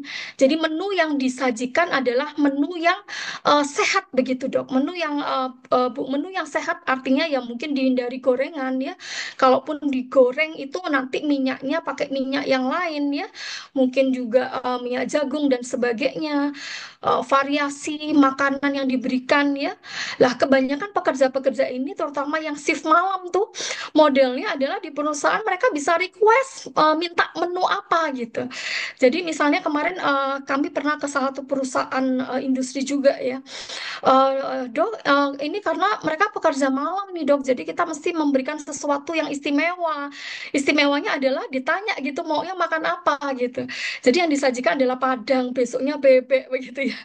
Jadi hal-hal seperti ini yang harus diberikan awareness juga ke tempat kerja. Kalaupun ada kantin disediakan oleh perusahaan, maka justru ini sebetulnya lebih mudah untuk dilakukan apa namanya perbaikan. Itu dari sisi gizi dok.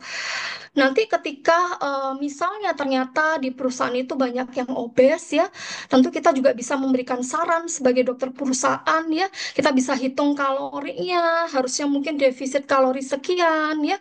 Menunya harus piring teh, nutrisinya tentu saja harus mencakup makro dan mikronutrien begitu ya, vitamin dan air yang cukup. Itu sih barangkali dokter Charles. Dan satu lagi kalau pekerja shift ya, itu ada banyak sekali rekomendasi yang bisa diberikan. Mungkin satu sesi khusus ya, bagaimana supaya karena pekerja shift itu tantangannya lebih banyak lagi ya, mereka melawan irama sirkadian ya. Ada beberapa hal nantinya yang harus juga diperhatikan terhadap kebutuhan nutrisi pekerja-pekerja ini. Itu barangkali untuk pertanyaan nomor satu. Dan untuk yang kedua nih, dokter Charles ya, terkait dengan medical check up ya. Jadi mungkin dari saya Bapak Ibu ya. Jadi medical check up ini sebetulnya harus di-arrange dengan baik ya dari hulu ke hilir ya. Jadi jenis pemeriksaan kesehatan yang dibutuhkan oleh pekerja ini sebetulnya tidak bisa dipukul rata. Misalnya teman-teman yang ada di kantor mendapatkan jenis pemeriksaan kesehatan yang sama dengan teman-teman di lapangan. Itu tidak bisa seperti itu. Kenapa? Karena tadi sudah saya sampaikan bahwa setiap pekerjaan itu memiliki bahaya potensial yang berbeda-beda.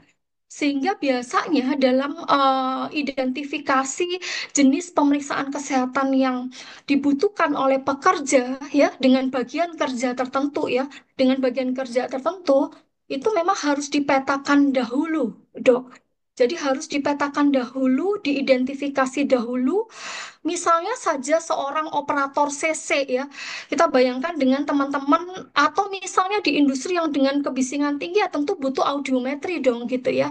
Tapi teman-teman yang di office mungkin tidak butuh audiometri. Misalnya pekerja-pekerja yang ada di pabrik cat gitu ya, yang ada inhalasi ya, mungkin dari bahan cat ya, bahan kimia segala macam butuh pemeriksaan spirometri. Tapi untuk di office mungkin tidak dibutuhkan. Seperti itu yang perlu kemudian dipetakan. Biasanya dalam prakteknya dok, kami memang untuk memapping ini kami membutuhkan satu data gitu ya dari perusahaan terkait bagian kerjanya. Kemudian kita kadang juga perlu untuk survei ke tempat kerja untuk melihat langsung bagaimana pekerjaan yang dilakukan teman-teman ini. Kita petakan bahayanya apa saja, gangguan kesehatan yang bisa timbul apa saja, sehingga jenis pemeriksaan kesehatan yang dibutuhkan itu apa gitu ya. Sehingga tidak ada yang terlewat nih. Sehingga fungsi MCU salah satunya sebagai deteksi dini penyakit akibat kerja ini bisa kita dapatkan dari medical check up gitu ya. Nah, kalau dari sisi regulasi bagaimana? Memang dari sisi regulasi tidak begitu detail sampai dengan saat ini ya, Dok. Tapi kalau kita lihat di Permenaker Trans nomor 2 tahun 80 sebagai regulasi tentang pemeriksaan kesehatan tenaga kerja yang masih dipakai sampai dengan saat ini, di situ sudah disampaikan bahwa MCU itu harus berdasarkan pada jenis pekerjaan. Jadi itu yang kemudian nanti menjadi dasar untuk kita bisa melakukan mapping kebutuhan apa dari sisi pekerjaan dan dari sisi resiko secara umum, Dok. Begitu. Jadi itu kalau terkait medical check up. Nanti tentu saja rekan-rekan MCU sendiri itu kan banyak macamnya ya. Ada prakerja, ada berkala, ada khusus, ada prapensiun. Lah ini approach-nya berbeda-beda gitu ya. Kalau medical check up prakerja atau prapenempatan biasanya kita karena itu sebelum masuk kerja ya rekrutmen atau kemudian sebelum pekerja itu ditempatkan dari bagian kerja yang berbeda resikonya, maka pendekatannya berbeda. Jadi biasanya kalau rekrutmen semakin lengkap, semakin bagus karena kita ingin mendapatkan pekerja yang paling sehat gitu ya, sehingga dalam menjalankan pekerjaannya nanti nggak sering sakit begitu ya. Dan satu lagi harus cocok dengan pekerjaan yang akan dimasukin. Tapi untuk berkala maka berbeda lagi nanti pendekatannya, Dok. Untuk kelaikan kerja fit to work berbeda lagi gitu ya. Karena sehat dengan layak kerja itu berbeda gitu ya. Ada namanya medical check up khusus gitu ya untuk bisa apa namanya pekerja ini fit atau tidak dalam bekerja. Begitu kira-kira. Jadi kalau medical check up kita sudah dilaksanakan dengan melakukan mapping yang baik ya, mungkin dari data health risk assessment yang baik, lah itu bisa saja dipakai kesimpulannya bahwa ini ada dugaan penyakit akibat kerja yang muncul dari MCU yang dilakukan. Bisa juga dari situ nanti muncul, oh ini perlu ada evaluasi kelaikan kerja dan sebagainya.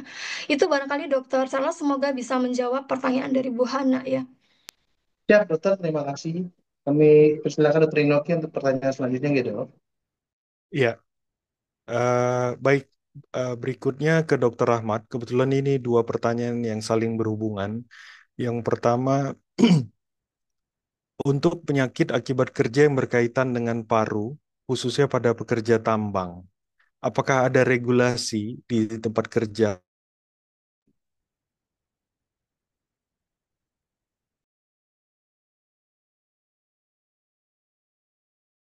atau karena setelah beberapa tahun bekerja gitu berikutnya untuk menentukan penyakit akibat kerja. Nah, pertanyaan berikutnya, untuk mendiagnosa silikosis, apakah bisa dilakukan pemeriksaan CT scan paru atau memang harus dengan ronsen kategori ILO?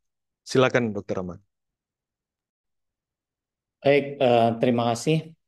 Masih terdengar suara saya, Dokter Inoki? Tes? Iya, Ya, Dok. Silakan, Dok. Ya. ya. Jadi sebenarnya pemeriksaan tadi sudah sedikit disinggung ya, Dokter Izatul. Jadi pemeriksaan eh, pada karyawan yang terekspos dari paparan bahaya di tempat kerja itu akan menentukan pemeriksaan apa saja yang harus diterapkan. Eh, Sebenarnya ada kalau regulasi pemerintah pada umumnya itu payung ya, general. Tapi secara spesifik biasanya OSHA atau ILO itu dia punya kriteria tersendiri ya untuk menerapkan pemeriksaan apa saja. Jadi kalau kita lihat paparan dari misalnya pekerja tambang, kemudian baja, kita lihat juga itu kan nama industrinya. Tetapi paparannya itu apa? Jadi apakah misalnya tentunya kalau dia bekerja di konstruksi kemudian dengan paparan-paparan bahan kimia tertentu ada pemeriksaan-pemeriksaan khusus untuk paparan kimia. Kemudian kalau dia bekerja baja biasanya ada kromium, kemudian juga ada bahan-bahan metal lainnya. Itu kita juga melakukan pemeriksaan-pemeriksaan khusus. Seperti misalnya di galangan kapal itu kan memang banyak bekerja dengan pemotongan metal, kemudian chromium exposure, dia punya semacam exposure surveillance untuk pemeriksaan khusus kadar kromium yang harus dilakukan tidak melebihi nilai ambang.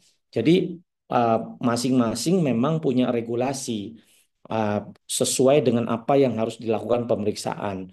Jadi bahan kimia apa yang ada, kemudian kita lakukan pemeriksaan sesuai dengan apa yang terpapar, apa yang menjadi pajanan.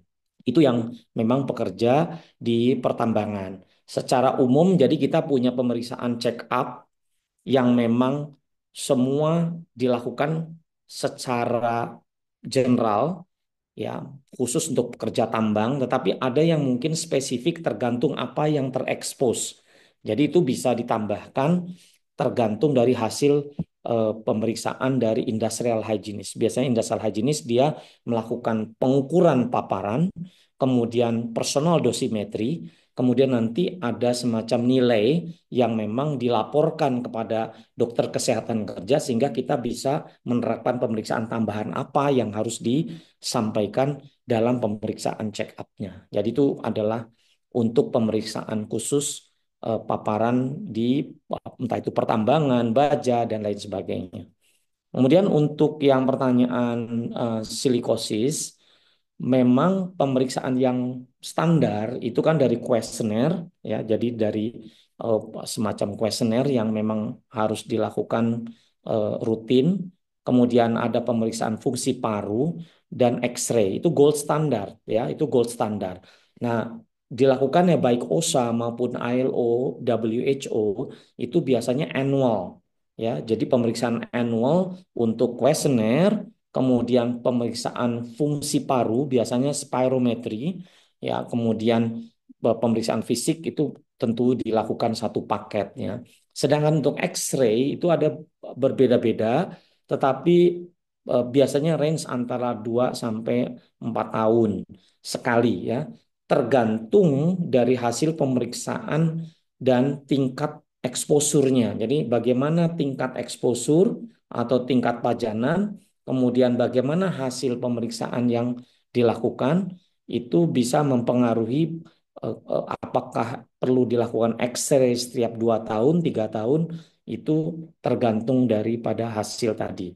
Tapi yang jelas bahwa kuesioner, physical assessment, kemudian lung function atau spirometry untuk pemeriksaan fungsi paru itu adalah rutin setiap tahun. Sedangkan X-ray itu ada dilakukan bisa 2, 3 atau 4 tahun sekali tergantung tadi dari histori, gejala, kemudian hasil-hasil pemeriksaan awal. Untuk CT scan itu bukan untuk pemeriksaan surveillance, bukan untuk pemeriksaan check up. CT scan itu adalah pemeriksaan lanjut. Kalau seandainya hasilnya abnormal dan ada gejala yang signifikan, maka itu akan dilanjutkan kepada tingkat berikutnya. Itu tingkat sudah memasuki investigasi kepada orang yang ada gejala. Jadi sudah ada suatu simptom, sudah ada tanda-tanda sakit. Nah, itu biasanya diperdalam lagi, ada dugaan itu sehingga CT scan akan dilakukan. Itu adalah sudah ranahnya kepada dokter spesialis paru yang akan menindaklanjuti. Tapi kalau pemeriksaan yang untuk check up dalam arti surveillance itu sampai tingkatan X-ray. Saya rasa itu yang bisa saya jawab, Dokter Inoki. Ya, terima kasih dok. Saya yakin itu udah lengkap sekali pertanyaannya dan sudah dijawab secara komprehensif. Berikutnya silakan Dokter Charles. Ada beberapa pertanyaan lagi. Siap. Mungkin saya ke dokter Izatul lagi gitu dokter, karena dokter sekarang posisinya kan ada di Indonesia gitu dokter. Dok, saya mau nanya dok, ini pertanyaannya mungkin berhubungan dengan bagaimanakah coverage dari BPJS Kesehatan untuk melindungi penyakit akibat kerja. Setahu saya dok, bukan penyakit, kecelakaan akibat kerja itu jam sostek ya dokter ya. Nah, kalau penyakit akibat kerja yang tadi dokter Izatul dan dokter Ahmad yang ada 5 kalau nggak salah, bisa jadi penyakit paru akibat kerja, kemudian depresi, terus kemudian penyakit akibat, pokoknya yang 5 macam itu dokter, kanker akibat kerja itu apakah BPJS Kesehatan melindungi dengan memberikan coverage terhadap penyakit-penyakit ini dokter? Mohon arahannya dokter Izatul. Ya, baik, terima kasih Dokter Charles. Jadi BPJS Tenaga Kerja ya, yang menjadi coverage BPJS Tenaga Kerja itu adalah keduanya dok. Jadi baik kecelakaan kerja maupun penyakit akibat kerja ya. Eh, jadi kalau di BPJS Tenaga Kerja itu ada beberapa jenis jaminan yang bisa untuk kita daftar gitu ya sebagai pekerja. Yang pertama adalah memang jaminan kecelakaan kerja atau JKK. Lah, ini sebetulnya untuk saat ini yang menjadi PR cukup besar itu adalah pekerja informal ya, tadi yang disampaikan di awal. Karena kebanyakan pekerja-pekerja ini tidak tercover gitu. Tapi sebetulnya kalau memang terdaftar dalam paling tidak adalah jaminan kecelakaan kerja dan jaminan hari tua ya. Dua hal itu sudah cukup untuk bisa melindungi pekerja itu gitu ya. Dan jumlahnya kalau tidak salah ya hanya sekitar 20.000 satu bulan ya. Saya tidak mewakili BPJS Tenaga Kerja di sini, tapi sekedar memberikan informasi bahwa nggak terlalu besar sebetulnya, tapi itu mengcover diantaranya adalah jaminan kecelakaan kerja. Jaminan kecelakaan kerja itu di dalamnya termasuk juga penyakit akibat kerja. Jadi apabila ada eh, tegak gitu ya diagnosa dari penyakit akibat kerja, maka seluruh pembiayaannya itu akan di-cover oleh BPJS Tenaga Kerja. Apalagi dengan munculnya PP 49 2023 ya dan beberapa regulasi baru yang cukup memudahkan begitu ya pengambil alian kasus begitu ya dari yang non PAK menjadi PAK gitu ya. Jadi bisa langsung dari dugaan penyakit akibat kerja itu akan bisa ditegakkan sebagai PAK dengan penjaminan BPJS TK. Dan tidak hanya pada perawatan kesehatannya saja gitu ya, tapi yang di cover itu juga sampai dengan apabila ada kecacatan. Jadi apabila kemudian selesai treatment begitu ya, kecelakaan kerja ataupun penyakit akibat kerja, sudah selesai, sudah maksimal, maka apabila ada kecacatan baik itu cacat fungsi ataupun anatomi, itu juga ada biaya kompensasi yang juga bisa dibayarkan gitu ya oleh BPJS Tenaga Kerja. Termasuk juga kalau ada pekerja yang meninggal akibat kecelakaan kerja maupun penyakit akibat kerja, itu juga mendapatkan jaminan kematian, beasiswa pendidikan gitu ya. Semuanya di cover gitu dong. Asal ya memang harus terdaftar di BPJS TK ya. Jadi tidak di cover BPJS Kesehatan. Kalau PAK dan KK itu ranah BPJS Tenaga Kerja. Itu kalau yang lain-lain mungkin tidak kita bahas di sini ya, karena kalau TK setahu saya sekarang ini ada juga jaminan pensiun ya dan sebagainya. Jadi mencakup itu eh, Bu, tapi memang pekerjaannya harus terdaftar dulu. Dan kalau sekarang ini saya lihat kecenderungan pekerja-pekerja informal ini banyak yang mendapatkan perlindungan JKK ini sebenarnya bantuan dari CSR ya. CSR dari rumah sakit ataupun industri-industri besar. Jadi mereka kebanyakan mengcover biaya dari iuran JKK teman-teman pekerja informal gitu ya. Ini salah satu program yang kalau saya tahu adalah CSR supaya memang teman-teman ini juga terlindungi ya pada saat bekerja, pada saat berangkat pulang kerja maupun di tempat kerja. Itu barangkali Dokter Charles yang bisa saya sampaikan. Ya, terima kasih banyak dokter. Cukup jelas sekali bagaimana mana yang ranahnya eh, jam sostek, mana yang arahnya BPJS dokter. Terima kasih atas masukannya dokter. Kami persilakan dokter Inoki untuk lanjutannya dokter. Ya, saya rasa ini pertanyaan terakhir bisa dijawab oleh dua narasumber. Ini disampaikan known the fact that underreported occupational illnesses in Indonesia. What would occupational medicine expert suggest for reasonable approach to stakeholders, industry, and Indonesia Social Security Agency atau BPJS? Mungkin ini coba ini kan dok, bahwa tadi kan dua-dua narasumber menyatakan bahwa report terkait penyakit akibat kerja di Indonesia itu belum baik ya, masih underreported. Jadi di sini apa suggestionnya sebagai praktisi kesehatan kerja, khususnya occupational medicine, kedokteran kerja, untuk meng-approach ke stakeholder, baik pemerintah, perusahaan itu sendiri, kalau di Indonesia ke BPJS Ketenagakerjaan, karena ini kaitannya dengan penyakit akibat kerja, bukan BPJS Kesehatan. Mungkin bisa disampaikan pertama Dr. Rahmat, berikutnya lanjut ke Dr. Izatul. Terima kasih dok. Baik, terima kasih Dokter Inoki. Coba saya menjawab, nanti kalau mau ditambahkan, monggo silahkan Dokter Izatul. Reporting untuk penyakit akibat kerja itu memang tidak mudah. Tantangannya banyak sekali. Sebelum reporting, itu menginvestigasi, menetapkan, mendiagnosa penyakit akibat kerja tidak mudah. Banyak tantangannya.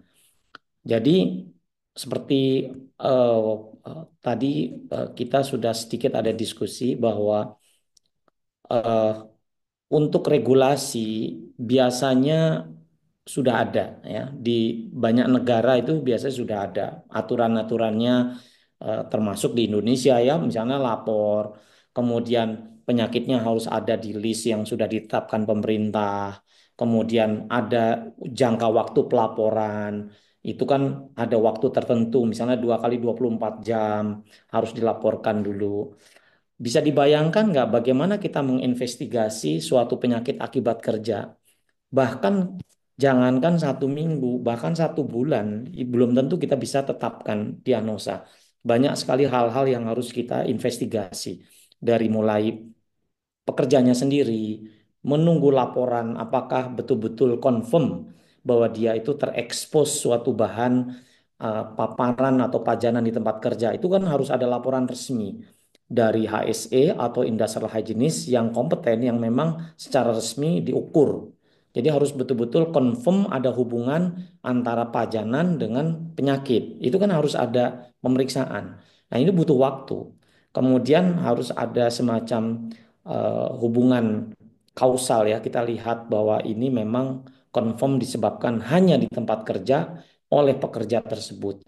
Jadi tidak bisa hanya tingkatan work related atau yang berhubungan dengan pekerjaan, tapi ada faktor lain eksternal juga mempengaruhi, itu tidak akan bisa, itu bukan compensable ya untuk penyakit akibat kerja.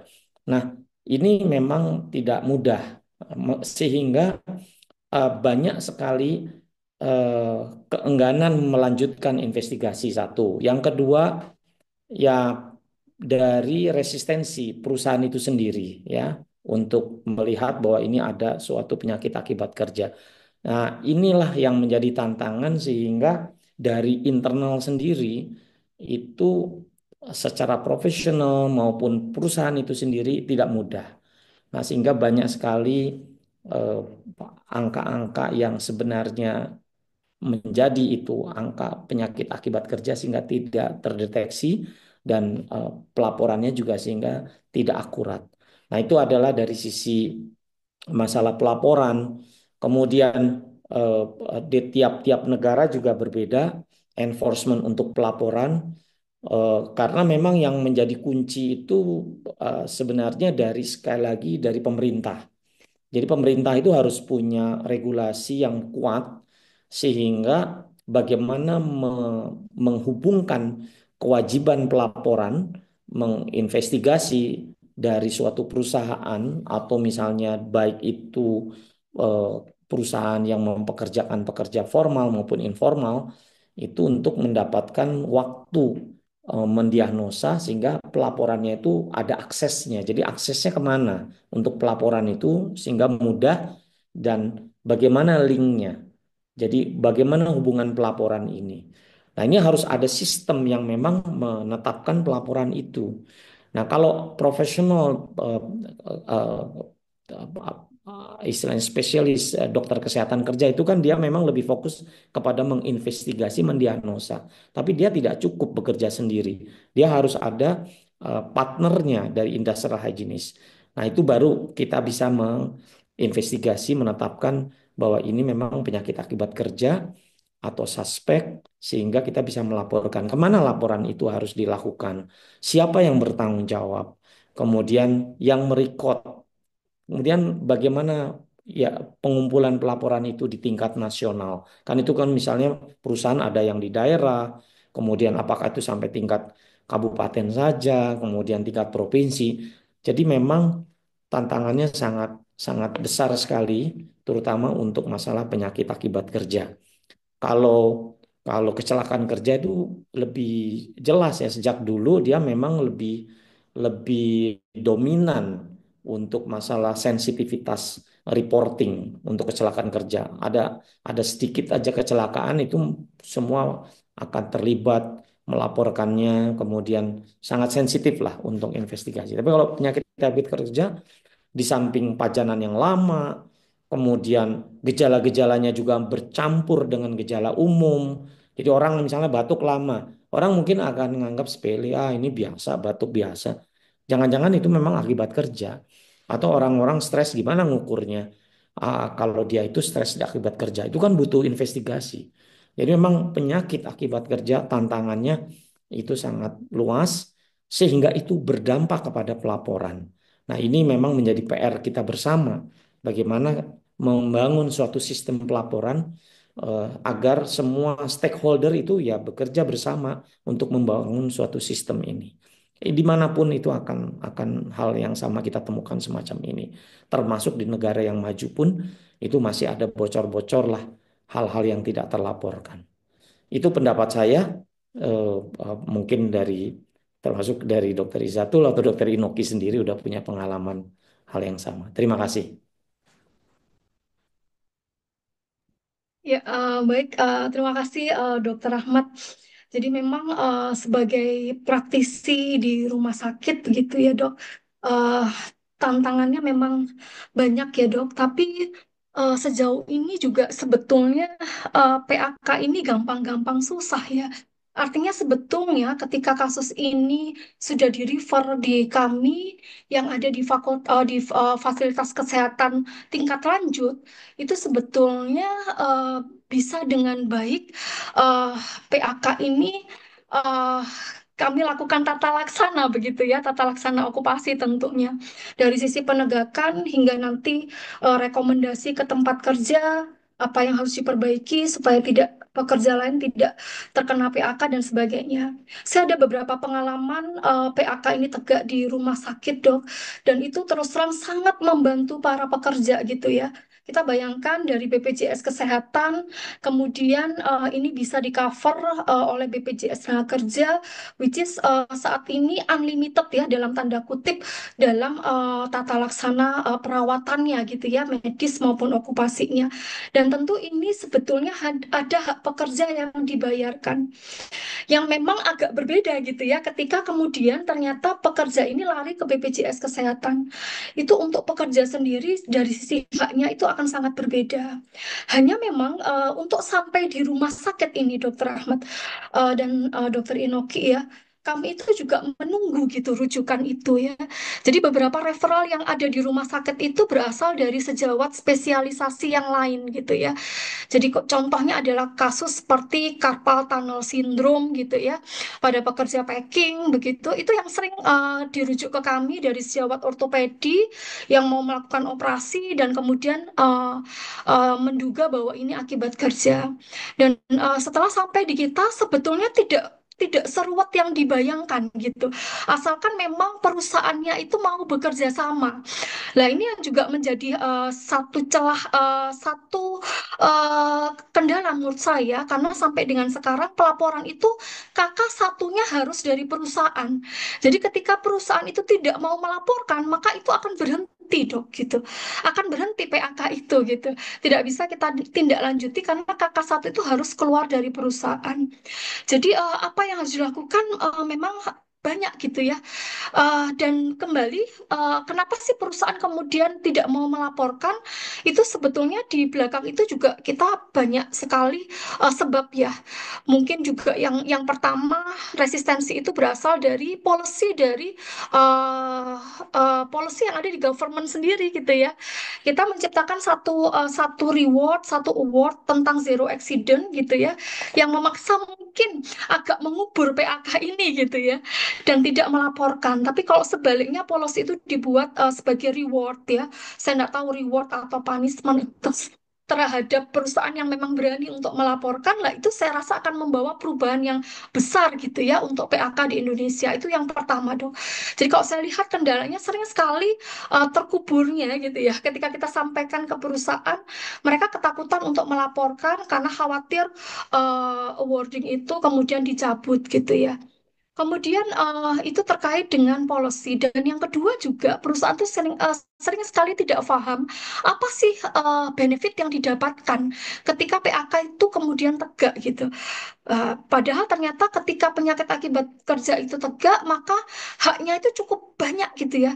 Di samping tadi coverage yang unlimited, walaupun sekarang ini agak-agak dibatasi oleh BPJS TK gitu ya, tapi itu didapatkan oleh pekerja hingga kompensasi kecacatan ya. Kemudian juga kompensasi kecacatan itu juga tidak didapatkan kalau kemudian ini diterapi oleh atau di cover oleh BPJS Kesehatan. Itu barangkali dok, dari sisi policy, dari sisi benefit yang didapatkan oleh pekerja dan perusahaan itu sebetulnya apa. Dan kalaupun kemudian tidak dilaporkan, yang ada PAK-nya makin banyak gitu ya. Ujung-ujungnya itu sebetulnya makin banyak dan pekerjaannya itu akhirnya kemudian sakit berkepanjangan, dan itu jauh kemudian akan berimbas di kerugian di para pekerja sendiri ya. Itu menurut saya dok. Dan satu lagi, kalau terkait peran SPOK, sebetulnya kami jumlahnya sudah cukup banyak ya, dan tersebar di banyak sekali rumah sakit besar di Indonesia, dan kami sebetulnya siap untuk menerima rujukan dugaan PAK, apalagi dengan regulasi yang sudah memudahkan sekarang ini. Kalau dulu uncal-uncalan ya, ibaratnya BPJS Kesehatan nggak mau nanggung, TK nggak mau nanggung. Tapi kalau sekarang ini sudah sangat mudah, dari dugaan itu dirujuk dari fasilitas kesehatan tingkat primer ke rumah sakit. Harapannya itu kemudian sampai ke kita gitu ya. Jadi nggak hanya dari spesialisasi yang ada di satu rumah sakit, dari teman-teman klinik perusahaan, ataupun di puskesmas, ataupun di klinik ya, pengetahuan tentang PAK ini harus mantap gitu. Dan ketika memang kesulitan untuk menegakkan, maka referral itu digunakan. Kalau pelaporannya sebenarnya sudah cukup jelas ya, ketika nanti sudah tegak ya, dan kemudian bisa di cover oleh BPJS TK, ini memang kemudian ada pelaporan ke Dinas Kesehatan provinsi, dan juga seterusnya itu sudah ada di Permenkes 11 2022, dan itu sudah berjalan. Itu barangkali dari saya, Dr. Inoki, sebagai tambahan saja dari Dr. Rahmat. Terima kasih. Ya, terima kasih Dr. Ahmad dan Dr. Izatul. Sedikit tambahan terkait underreported tadi, mungkin ada faktor juga kalau seandainya dilaporkan di perusahaan itu kan ada image ya, reputasi. Jadi semakin banyak penyakit akibat kerja yang dilaporkan, itu akan menjadi highlight dari Kementerian Tenaga Kerja terkait, ataupun juga efek kompensasinya. Jadi ini memang masih PR bagi tidak hanya praktisi kesehatan, tapi komitmen dari perusahaan itu tersebut. Saya rasa demikian. Pertanyaan sudah dijawab semua. Yang terakhir lebih kepada pribadi.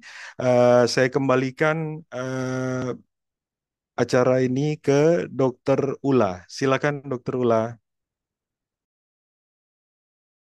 Baik, terima kasih banyak Dokter Inoki, Dokter Charles, dan juga narasumber kita yang luar biasa, Dokter Ahmad dan juga Dokter Iza. Luar biasa banget ya dok ya, nggak kerasa sampai yang seharusnya setengah empat ini jadi sampai jam 4 karena memang sangat interaktif peserta-peserta yang ada di Sehati ini. Mungkin banyak juga yang kasus-kasus di luar sana yang bisa dijadikan pembelajaran nantinya buat di Indonesia juga yang pokoknya yang paling penting gimana caranya kita bisa menerapkan sehat di tempat kerja dan bahagia di rumah karena memang kadang kita nggak notice ya dok kalau memang kita terpapar nih penyakit-penyakit di dunia kerja yang sampai akhirnya terdeteksinya lama karena beberapa kasus-kasus yang kita ditemukan juga di Indonesia banyak kasus-kasus karena akibat kerja.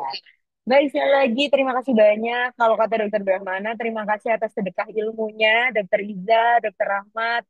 Semoga sehat selalu. Terima kasih juga Dokter Inoki dan juga Dokter Charles yang sudah memandu acara pada sore hari ini atau pagi hari ya dok ya di Qatar.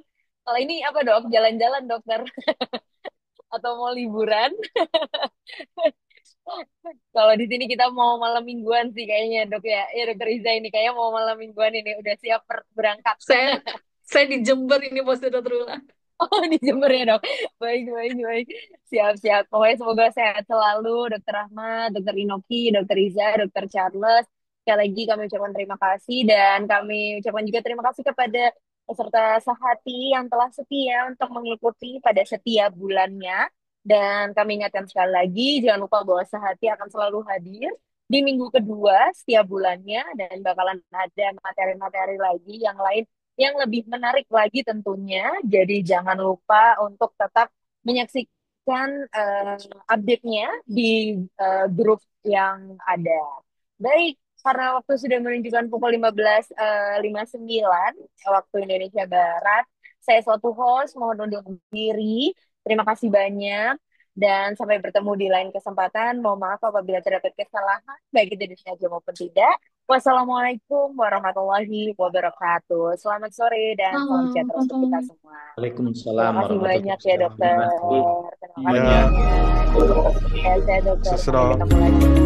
Terima kasih dokter.